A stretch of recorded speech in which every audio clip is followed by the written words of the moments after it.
한상숲 곶자왈은 제주시 한경면 저지리에 위치해 있는데요.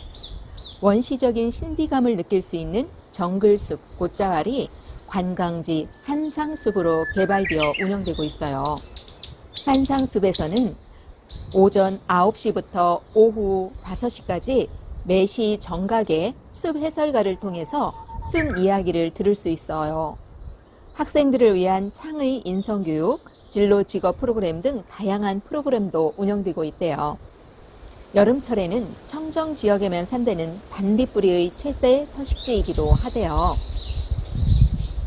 멋진 한상숲 해설가에게서 들은 숲 이야기를 공유해 볼게요. 제주의 곶자왈은 울창한 숲을 뜻하는 곶과 나무와 가시덩굴이 우거진 자왈을 합쳐 만든 제주 고유어로 흙이 없는 돌무더기 숲으로 쓸모없는 땅이라고 인식되어 왔대요. 오랜 세월 버려진 채로 방치되어 와서 사람의 발길이 닿지 않아 훼손되지 않은 덕분에 이제는 천연 원시림 상태를 유지하고 있어요. 곶자왈은 화산 활동 중에 분출한 용암류가 만들어낸 불규칙한 암괴들이 불규칙하게 널려있는 지대에 형성된 숲이에요. 다양한 동식물이 공존하며 독특한 생태계가 유지되고 있어 보존 가치가 매우 높대요. 곶자왈 사진들을 보면 돌틈에 난 구멍을 볼 수 있는데요. 그곳을 통해 지하 깊은 곳까지 공기가 통할 수 있대요. 그래서 더울 때는 시원한 바람이, 추울 때는 따뜻한 일정한 온도를 유지할 수 있어서 열대 지방의 북방 한계 식물과 한대 지방의 남방 한계 식물이 공존하며 사시사철 푸르름을 유지할 수 있다고 해요. 그래서 곶자왈을 제주의 허파에 비유하게 되었답니다. 제주도의 곶자왈은 주로 완만한 경사를 가진 동서 방향을 따라 발달하고 있으며 해발 200에서 400m 내외의 중산간 지역에 분포하고 있대요. 그 중에서도 특히 보존 상태가 양호한 제주 서부의 한경, 안덕-곶자왈, 애월-곶자왈, 그리고 동부 지역의 조천 함덕-곶자왈, 구좌 성산-곶자왈 지대를 4대 곶자왈이라고 한대요.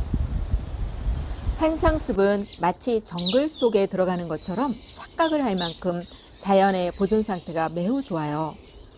곶자왈의 푸른 식물과 꽃들을 보면서 새소리를 들으며 숲 해설사님의 재미있는 숲 이야기를 들을 수 있어요. 신비로운 숲속을 이동하다 보면 자연의 생명력과 소중함을 그대로 느낄 수가 있답니다.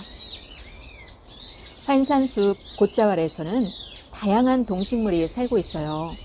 식물로는 개가시나무, 새우란, 더부사리, 고사리 등과 동물로는 긴꼬리 딱새, 제주 휘파람새, 삼광조, 팔새조, 동박새 등 세계적인 희귀종과 멸종위기 생물이 살고 있대요.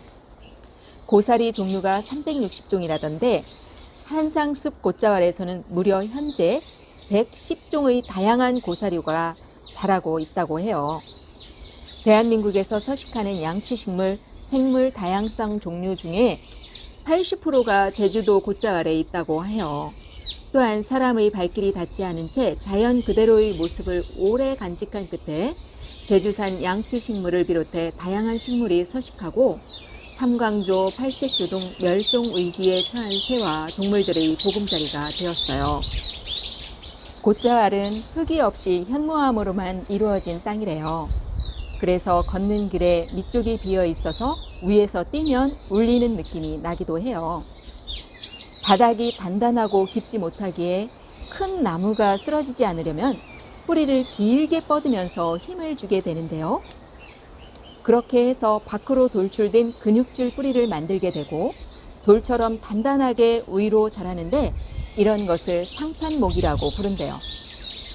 한상숲 길에는 오시록 헌길, 생이소리길, 갈등의 길, 아바타길 등 모두 이름이 붙여져 있어요. 출구로 나오기 전에 만나게 된 갈등의 길에서 들은 설명은 우리네 삶에서도 특히 의미가 클 것 같아요. 갈등의 길에는 덩굴 식물들이 나무를 타고 오르는 것을 볼 수 있는데요. 칡나무를 뜻하는 갈은 오른쪽으로 타고 오르는 덩굴이고, 등나무를 가리키는 등은 왼쪽으로 타고 오르는 덩굴로서 한 나무를 타고 올라가요. 서로 오르다 힘이 센 덩굴이 상대 덩굴을 죽게 하고, 아래서 새로 타고 오르는 죽임을 당한 나무의 순이 복수하듯 상대의 덩굴을 조여 죽게 하는 일이 반복되기에 갈등이라는 말이 여기에서 생겨났다고 해요. 하지만 이들도 경험을 통해 상대를 배제하지 않고 서로 상생하는 길이 공존의 길임을 깨닫고 있듯이, 우리가 흔히 알고 있는 갈등은 서로를 알아가는 과정으로 우리들이 사람과 사람 속에 자연스럽게 어울려 살아가기 위해서 필요한 과정이라는 걸 알 수 있어요. 설명이 참 재밌죠? 곧잘 아래 나무 식물들이 보존될 수 있었던 건 가시덩굴 덕분이라네요. 가시덩굴 덕분에 사람들이 숲으로 들어오지 않아 나무들이 쑥쑥 자랄 수 있었다고 해요. 하지만 쑥쑥 자란 나무들이 그늘을 만들면 그 넝쿨들이 빛을 못 봐 죽게 되었다네요. 그러자 이 덩굴들도 살기 위해 나무를 휘감아 올라가고, 그 자리에 또 다른 덩굴이 타고 올라가고, 그렇게 반복을 거듭하면서 결국은 나무를 쓰러뜨리기도 한대요. 나무들이 죽어서 또 다른 식물들의 영양분이 되고, 다시 다른 생명들이 그 영향을 받고 다시 살아가게 되고, 이렇게 끊임없이 생명들이 이어가고 경쟁이 멈추지 않는 곳, 고요하고 신비한 이 아름다운 숲에서 그들만의 소리 없는 경쟁이 오랜 세월 계속되고 있대요. 갈등이 있기에 숲이 더욱 건강해지고 풍요로워진다네요. 사람이나 동물이 닿을 정도의 키높이까지만 자기 보호를 위해서 가시를 달고 있는 구지 뽕나무도 알고 보니 너무 신기하네요. 약이나 차, 건강식품 재료로 쓰이는 꾸지뽕나무는 사람과 동물의 몸이 닿는 곳에만 가시가 있고 위쪽엔 가시가 없어요. 그리고 줄기는 덩굴이 되어서 남의 나무를 타고 한없이 위로 뻗어나가요.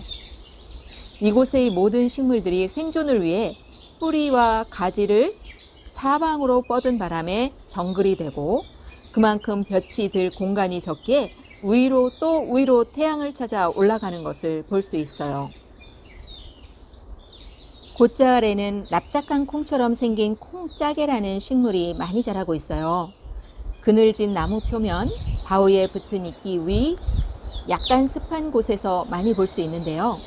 여름철에 습기가 더 많아지면 수분을 엄청 머금고 납작한 잎이 아주 통통해진다고 해요. 곧자왈 지대는 농사를 짓기도 힘들고 바위 덩어리들 위에 가시덩굴과 나무가 무성하게 자라나 예전에는 그 가치를 인정받기 힘들었대요. 그런데 제주에 많은 비가 오더라도 빗물이 그대로 쉽게 지하로 스며들어 삼다수로 불리는 맑고 깨끗한 제주의 지하수를 만드는 역할을 한다고 하는군요. 이런 곧자왈이 제주도 전체의 과거에는 10%를 넘었대요. 그런데 골프장 등 레저 목적으로 개발되면서 총 면적의 6.1% 수준으로 많이 줄었답니다. 대부분의 곧자왈 지대가 개인 사유지 안에 존재하고 있어 세계적으로도 주목받는 이 아름답고 소중한 곧자왈이 언제라도 더 훼손될 가능성을 생각하면 안타까운 마음이 앞서기도 해요. 환상숲 곧자왈은 2012년 제주에서 열린 세계 자연보존 총회를 계기로 곧자왈의 가치와 신비로움에 대한 얘기가 공론화되고 보존과 공유에 대한 필요성이 대두되면서 관광지로 개발됐어요. 독특한 자연미와 제주의 차별화된 곧자왈의 가치를 인정받아 대한민국 스타팜 2020년 제주 유니크 베뉴로 선정되기도 했어요. 원시림이 살아있는 제주도의 곧자왈 환상숲, 너무나 아름다웠어요.